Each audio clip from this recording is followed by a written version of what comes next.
Kita berjumpa di channel Bersatu, bersama satukan tujuan. Ya. Selamat sore, salam sehat kembali dengan Bersatu, bersama satukan tujuan. Bang ini, Bang Bidan, kabarnya? Baik, Bang ini Sudi, Mas Sudi. Kali ini kita kedatangan tamu jauh-jauh dari Bandung. Ini kawan aktivis juga waktu 98 ya Mas Sudi ya.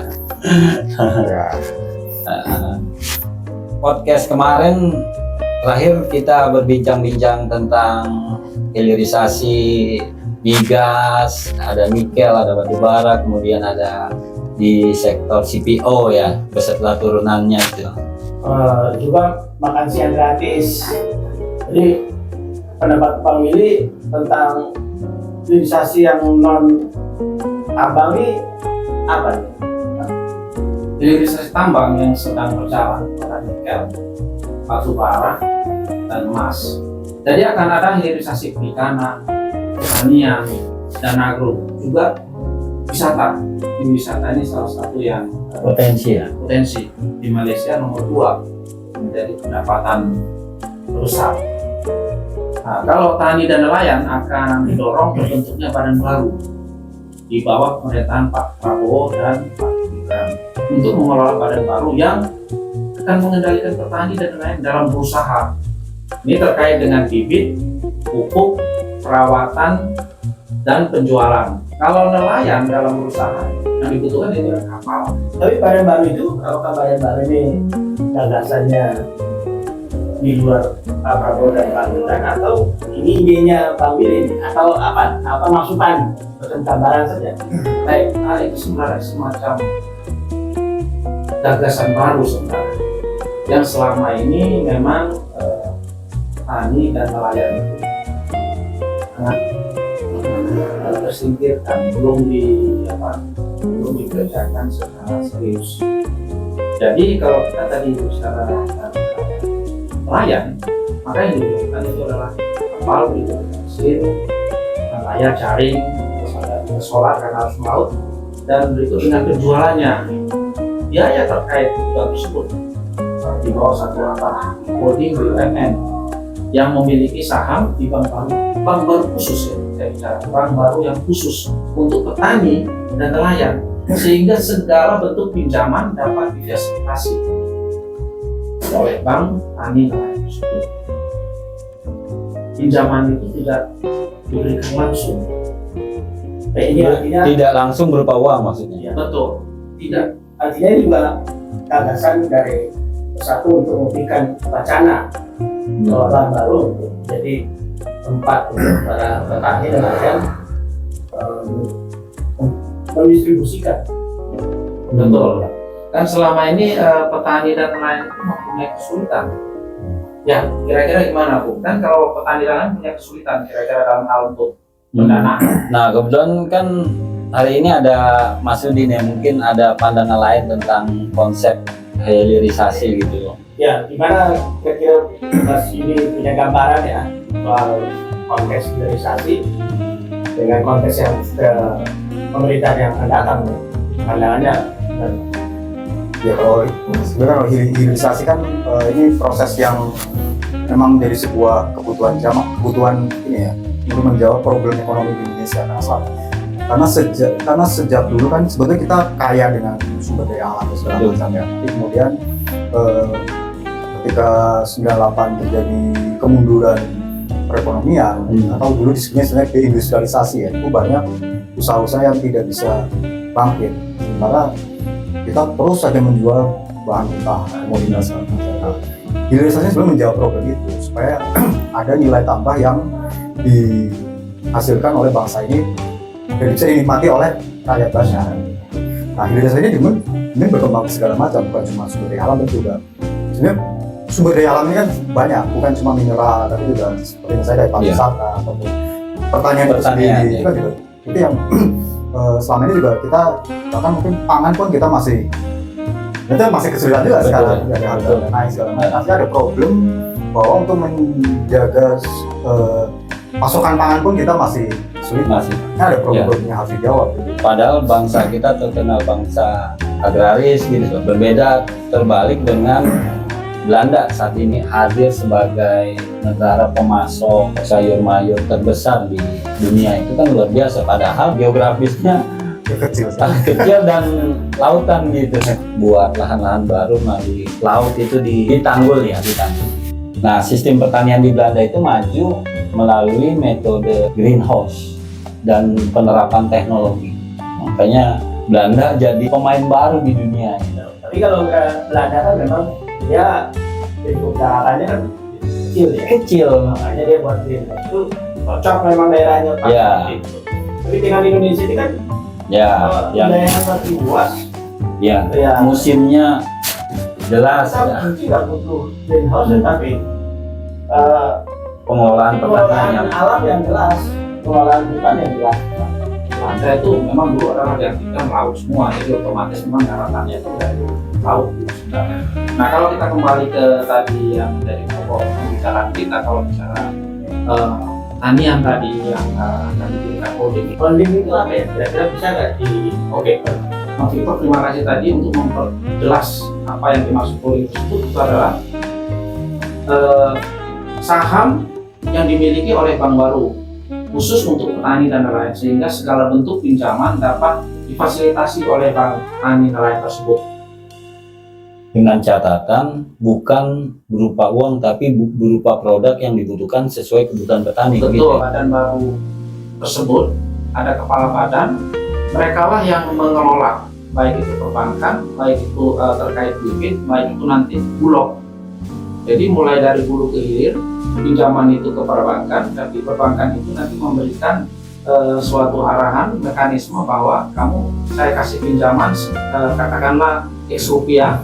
Dari X rupiah itu nanti berupa uang yang berbentuk bibit, yang berbentuk pupuk, yang berbentuk nanti setelah hasil panen itu nanti dikonversi berupa uang dari hasil penjualan ke bulog, sehingga dari hulu ke hilir nanti itu memang praktis sangat bisa dikendalikan oleh badan baru tersebut, sehingga petani itu juga dalam melakukan bisnis mulai dari penanaman sampai dia menjualkan produk padinya itu jelas bahwa dia untung, dan di situ adalah monitoringnya di bawah kepala badan tersebut, sehingga petani juga tidak perlu was-was lagi.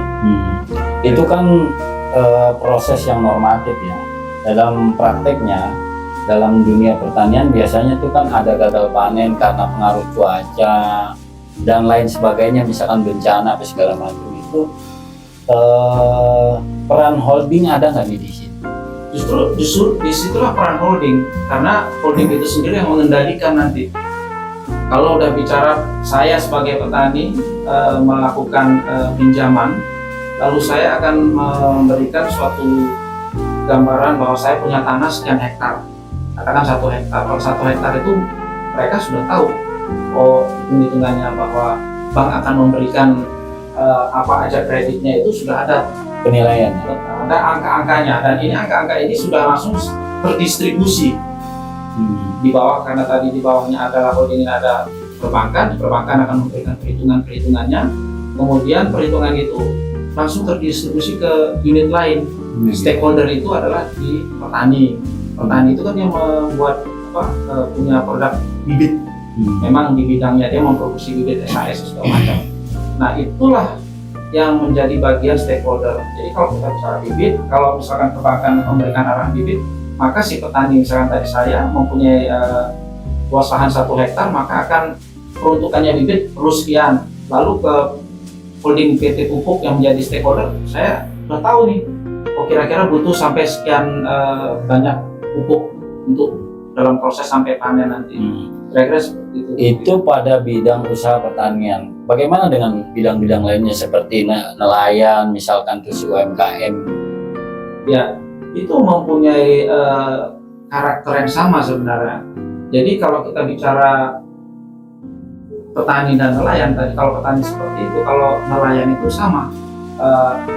PT PAL, dia memproduksi kapal. Lalu Pertamina terkait solarnya, jadi nggak ada ceritanya nelayan itu pada saat melaut dia Ya, tidak punya solar. Solar. Dan jadi kelemahannya itu kan selalu saya mau melaut tapi solar saya nggak ada, jadi saya nggak pergi malam ini karena saya nggak ada uang untuk solar.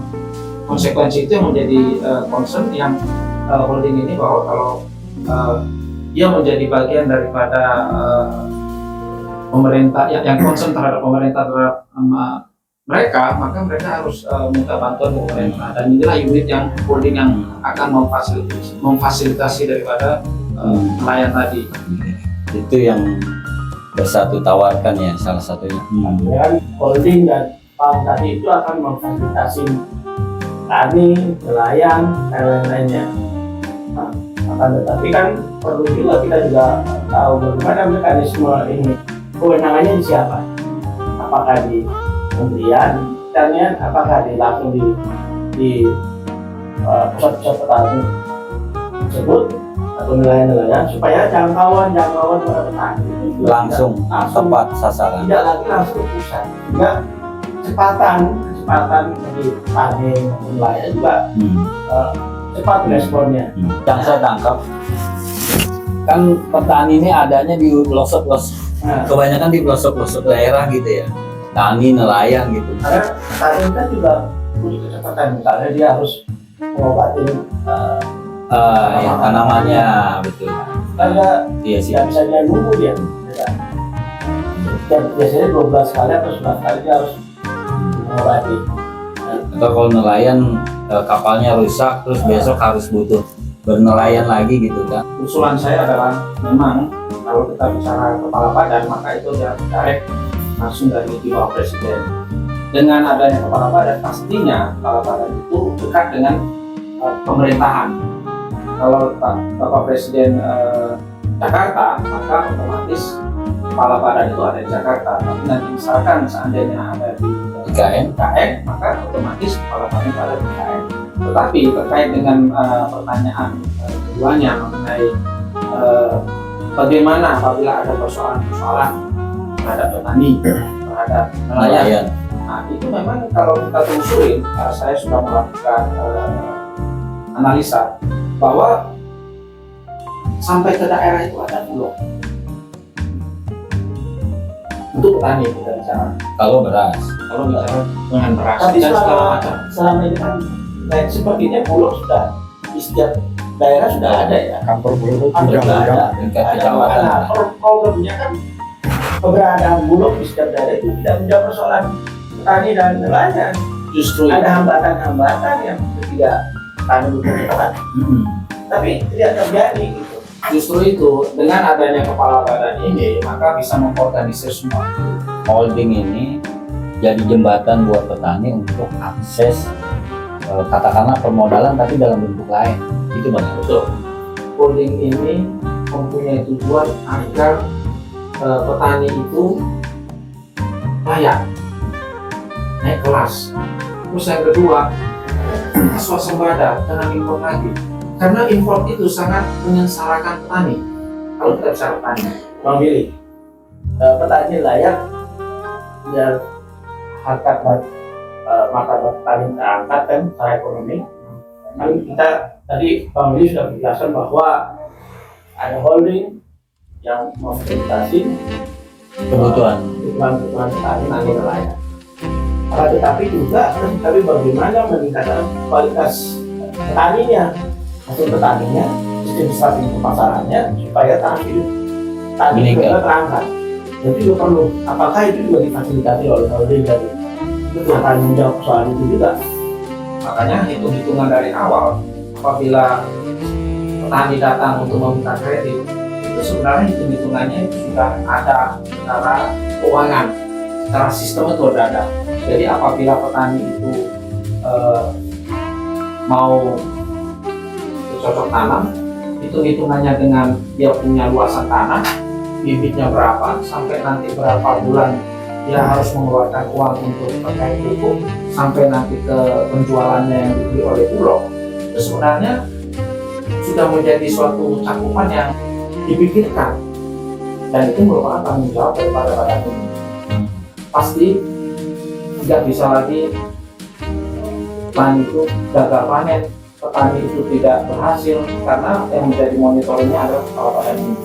Tapi memang betul tadi ada pertanyaan dari pimpinan mengenai memastikan petani itu Menerima manfaat dari keberadaan holding. dari petani sampai ke paling mana lingkaran terjauhnya kan kira-kira begitu. Itu tadi kalau pemikiran dari saya yang berhasil saya riset itu adalah bulognya itu sendiri, karena memang selama ini kan bulog membeli, tetapi petani tetap rugi.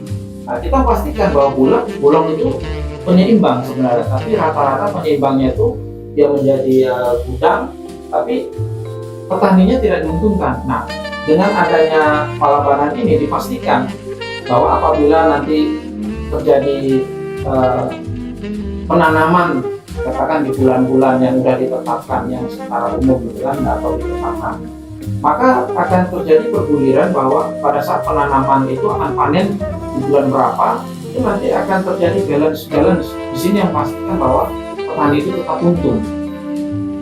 Artinya ada bulog-bulog lain dalam cabang-cabang pertanian.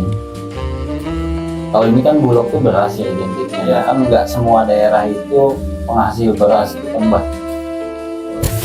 Bulog itu mungkin kita penjelasan Bang jadi udah agak mengarah nih Ya. dari jelas. Tapi jangan badan ini Pak akan memfasilitasi mengakomodir dengan pertanyaan lain. Ada mungkin Bang ini punya pandangan apa yang tadi dijelaskan oleh Bang ini.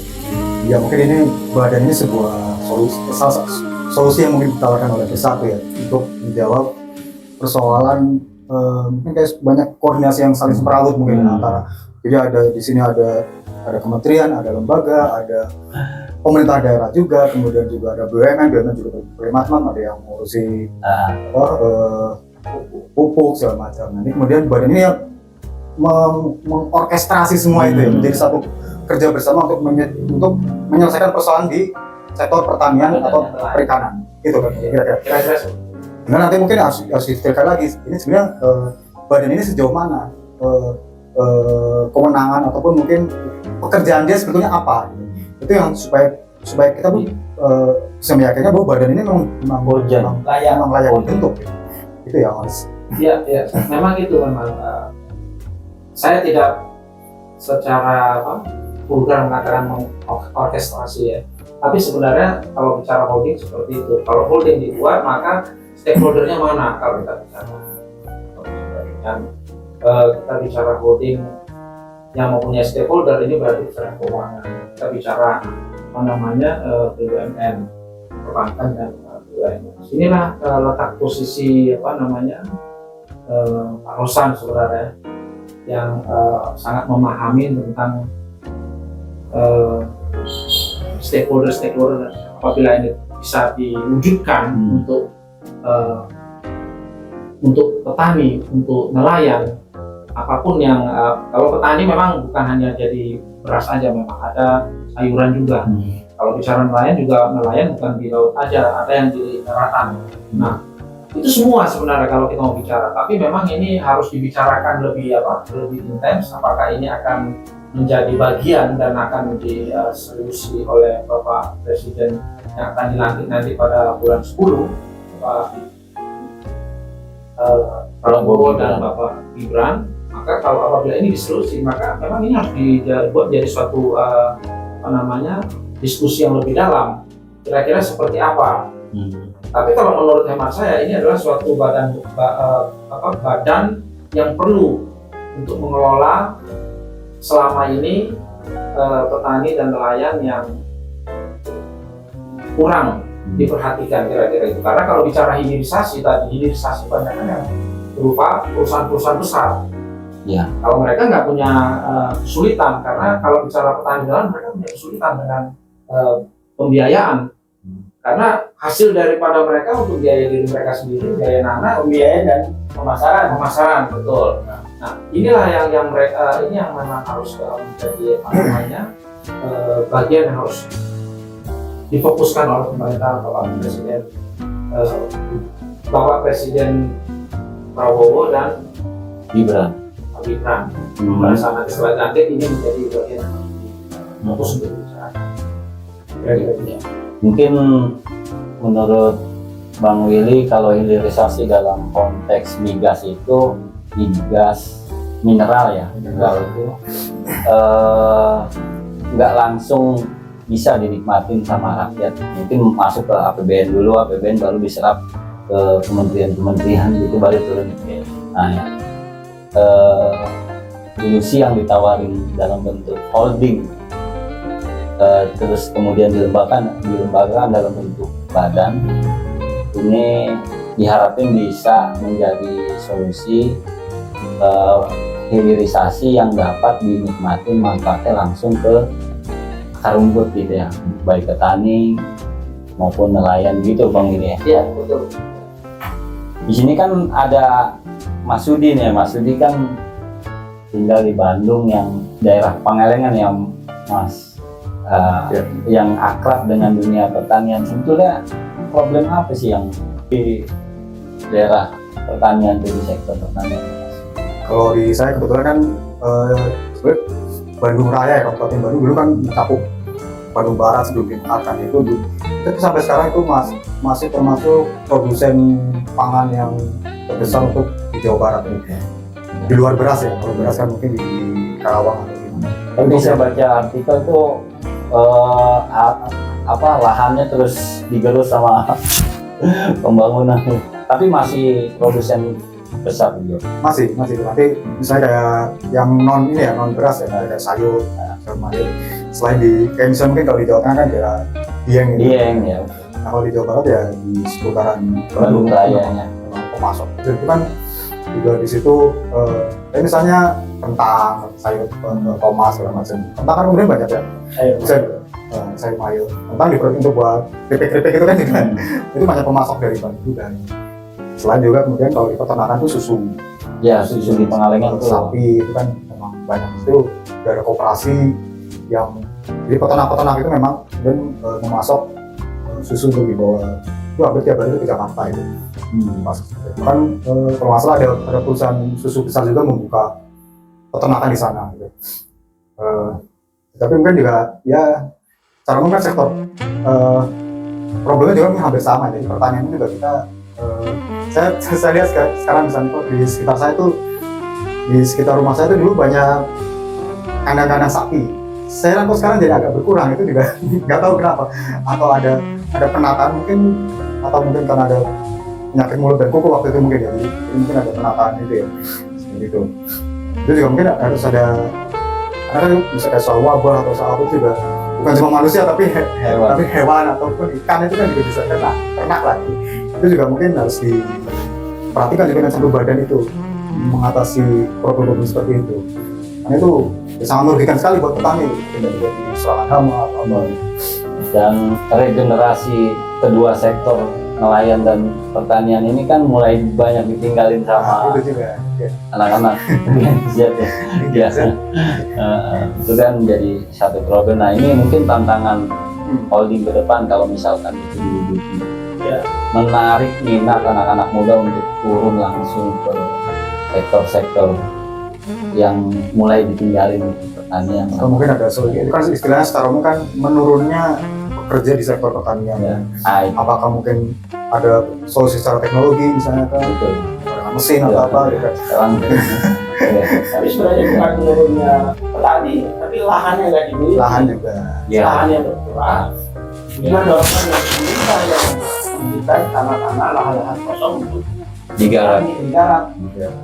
Jadi sampai Bang Willy sebenarnya kan soal holding dan untuk menjawab soal tanya itu ya kan permasalahan masyarakat nelayan dan lain kami kan respon dari Kementerian Pertanian nih tidak sampai ke bawah, tidak diteruskan oleh kawan-kawan dan dalam misalnya problem-problem dihadapi di saat itu di Bali tiap hari ada itu terjadi. Tiba harga obat naik untuk mengubah tanaman, pupuk naik, pupuk langka. Naikin siapa ya? Naikin ini Pengumpul. pengumpul. Penimbun. Kontrolnya nih, siapa yang badan ini bisa mengontrol sejauh supaya tidak ada lagi ngumpul-ngumpul pupuk, obat penyemprot. Ini yang selalu dikhawatir oleh petani. Karena biaya mahal ini sih sudah selain seperti pasar yang mau kasih bisa mereka untuk menjual hasil buminya, hasil petaninya, itu juga perlu dijawab oleh pemerintah. Ya kalau misalkan holding itu diwujudin ya diharapkan bisa menyelesaikan hal-hal semacam itu ya Bang Willy. Ya, betul. Apa lanjut diskusi lain? Kan kemarin soal makan gratis ya, gratis.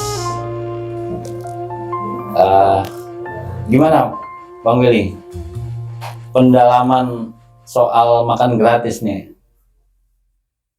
Ya, kalau makan siang gratis akan berdampak pada kesehatan anak-anak. Jadi, mengurangi anak dan sekolahnya. Lebih konsentrasi dalam mengikuti pelajaran, membantu anak-anak yang keluarganya tidak mampu, itu sudah jelas. Dan ini juga seperti minggu podcast sebelumnya, kan kita sudah membicarakan bahwa di negara-negara maju sudah menerapkan dan dampak positifnya terhadap meningkatnya gizi dan intoleransi terhadap anak-anak sangat sudah terbukti, sehingga kita juga menduplikasi kira-kira semacam itu.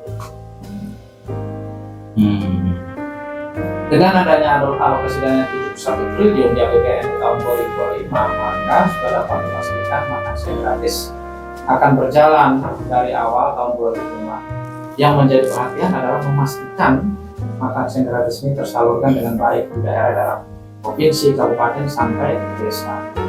Pengawalan dari bentuk produk yang akan disuguhkan akan menjadi penting karena tujuan utama meningkatkan gizi dan intelektualitas anak serta mencegah terjadinya stunting. Saya rasa itu yang akan kita lakukan. Kira-kira semacam itu. Ada tambahan Mas Yudi? Kebetulan saya sempat membaca kajian soal program makan siang gratis di negara-negara maju itu. Jadi sebenarnya udah berlangsung lama, hampir 10 atau 20 tahun kebelakang itu sudah dilakukan di Eropa ataupun di Amerika. Ada yang diberlakukan secara menyeluruh untuk semua siswa atau hanya Kasuistik sebuah daerah-daerah tertentu. Kalau saya baca di Amerika itu di banyak negara bagian itu hanya untuk siswa yang kurang mampu, itu full gratis. Tapi untuk siswa yang mampu itu dikasih potongan harga. Atau bahkan kalau yang mampu banget mau beli, dia beli tapi harganya itu sudah jauh lebih murah daripada jajan di luar. Nah, kajian-kajian yang sudah pasti tadi yang soal efek dari makan siang gratis itu terutama terlihat dari korelasinya dengan soal kenakalan remaja atau yang behavior, jadi perilaku buruk. Jadi itu sudah ada kajiannya soal sampel sekolah-sekolah yang menjalankan program makan siang gratis itu tingkat kenakalannya itu jauh lebih daripada yang tidak menjalankan. Itu banyak kajian seperti itu. Ini yang teruji. Kalau soal skor akademik segala macam itu agak susah mengukurnya. Tapi kalau itu udah cukup relevan kajiannya. Karena kan sebenarnya simpel aja. Anak berangkat ke sekolah belum makan atau makannya kurang, itu kan nggak fokus belajar. Pusing lah. Emosi nggak stabil. Hanya kemudian larinya ya ke macam-macam lah, ada yang kenakalan, tawuran, kelahi atau mungkin waktu kecil dia bekerja suka dipalak gitu kan. Itu seperti itu banyak kejadian. Itu ya kita lihat sendiri. Ya kita sendiri kan kalau mau bekerja kalau belum makan juga pusing juga, makanya nggak fokus lah gitu kan seperti itu. Nah, itu yang pasti. Dan kita kalau lihat sekarang juga banyak masalah-masalah di pelajaran yang anak muda kan seperti banyak masalah gitu kan. Soal makan siang makan yang kurang itu juga bukan cuma siswa miskin, ternyata itu banyak kejadian di anak-anak yang mampu, keluarga yang mampu misalnya dia belum nggak sempat sarapan dari rumah, orang tuanya sibuk gitu kan, terus lupa nyiapin bekal. Hanya banyak hal teknis dan itu bukan cuma 1-2, makanya kemudian banyak itu kurat aja semua dikasih aja. Tapi kalau memang makan gratis ini juga menanggulangi persoalan-persoalan kenakalan anak-anak, dan artinya kan anak-anak begitu ada program makan ini hanya fokus di sekolah aja, tidak lagi ada waktu untuk di luar untuk belajar segala macam. Iya. Ada aspek lain juga di lain soal itu ya, tapi orang kan selalu melihat soal makan siang ini cuma sekedar menyediakan makan siang di sekolah itu, nggak tahu mekanismenya akan seperti apa ya.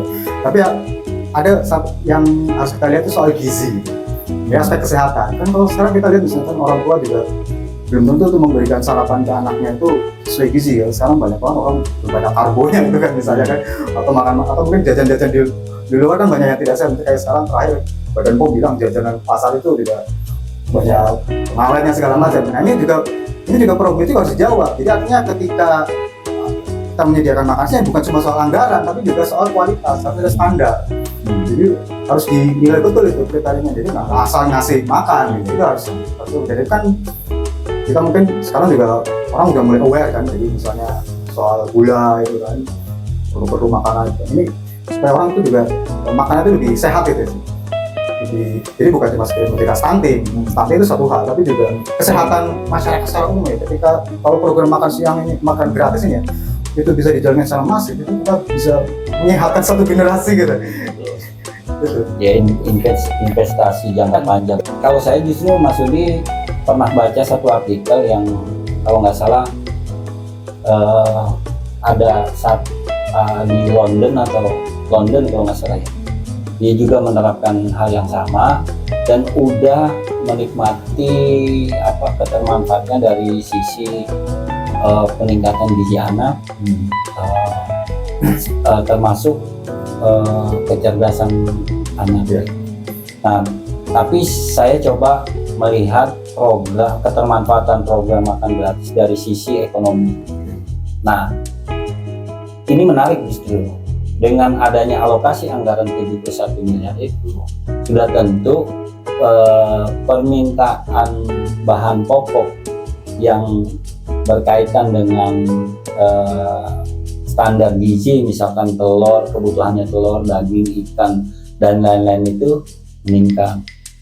Dan tentu ini merupakan peluang bagi pelaku-pelaku UMKM dan pelaku-pelaku sektor pertanian dan nelayan. Nah, dengan sendirinya permintaan meningkat, maka kesejahteraan petani, nelayan dan UMKM itu meningkat. Dan bukan hanya sekedar bahan baku, tapi pengolahan. Jadi dari bahan mentah itu kan diolah menjadi untuk makanan. Nah, ini kan menyediakan lapangan usaha baru buat pelaku-pelaku UMKM. Misal satu lembaga usaha mikro yang biasa dia menyediakan makan untuk 20-30 porsi dijual, kebetulan dia dipercaya oleh satu lembaga yang mungkin nanti dibentuk itu, dipercaya untuk mengelola beberapa sekolah. Berarti kan dia membutuhkan tenaga kerja baru untuk mengolah makanan menjadi siap saji. Jadi katakanlah satu sekolah itu satu usaha mikro. Nah, ada berapa sekolah di Indonesia, kemudian ada berapa lapangan tenaga kerja baru yang akan mengelola anggaran 71 triliun.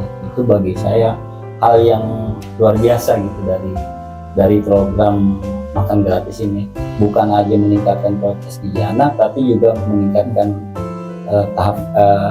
strata ekonomi petani nelayan, kemudian menciptakan lapangan kerja baru.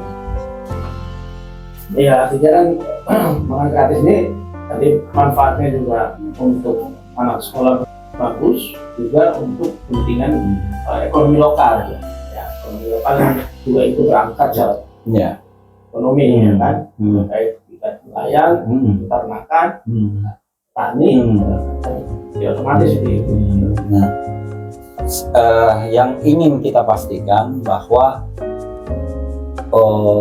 usaha kecil dan mikro di daerah-daerah, di pelosok-pelosok ikut terlibat dalam program pelaksanaan program makan gratis. Saya kira itu kita turut memastikan bagaimana usaha kecil mikro di daerah-daerah itu bisa terlibat dalam proyek besar pemerintah ini.